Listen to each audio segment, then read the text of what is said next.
Hello everyone, welcome to Backwoods Beasts, a channel dedicated to exploring, and sometimes I make other videos like this. So please smash that like button and let's get into the short story about Jack Davis, the Old West's first train robber.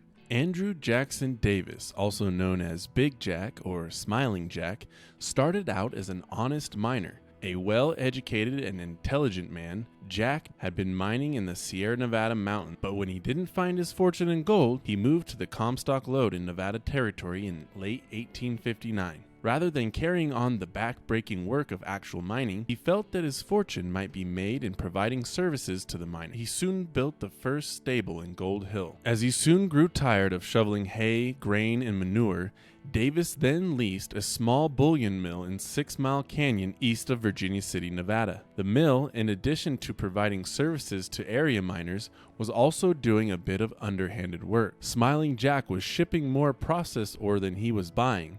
This no doubt arose some suspicion among the locals, but there was much resentment towards Wells Fargo for charging outrageous shipping fees, and Jack was so well liked that the folks turned a blind eye. By all appearances, Davis was a legitimate businessman, but he was surreptitiously rounding up a gang of thieves that was soon to be involved in robbing stagecoaches, bullion wagons, and trains in western Nevada. Using his mill to melt down stolen gold, he was soon selling what would appear to be legitimate gold bars. On November 4, 1870, Davis led the gang in a holding up of the Central Pacific Railroad between Verdi and Reno, Nevada. Along with gang members John Squires, James Gilchrist, Tilton Cockerill, and R.A. Jones, the robbers boarded the train at Verdi, and when it reached a deserted stretch of track paralleling the Truckee River, the robbers slipped the pin behind the express car and the passenger coaches fell back. As they entered the express car, the Wells Fargo messenger gave the outlaws no trouble. They then ordered the engineer to pull a stop at an abandoned stone quarry, and the robbers rode off with nearly $40,000 in gold and silver coins. Though the outlaws had done a good job of robbing the train and getting the lead on their pursuers, they would be undone by R.A. Jones when he began to spend his share of the loot foolishly.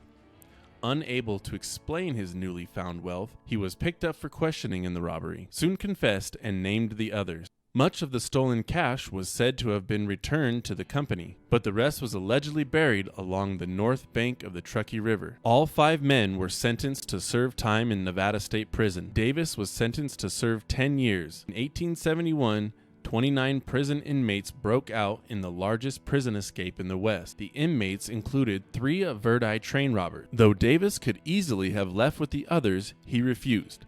Later, he cooperated with prison officials in providing information on the escapees. The prison warden, P.C. Hyman, later wrote to the Board of Pardons, explaining Davis's assistance and requesting his release. He was let go on February 16, 1875. Though Davis had been a model prisoner, it didn't take him long to return to his old ways after his release. He was soon robbing stages again. He was very careful to rob only those stages that carried 1 shotgun messenger. But his cautiousness, in the end, would not be enough.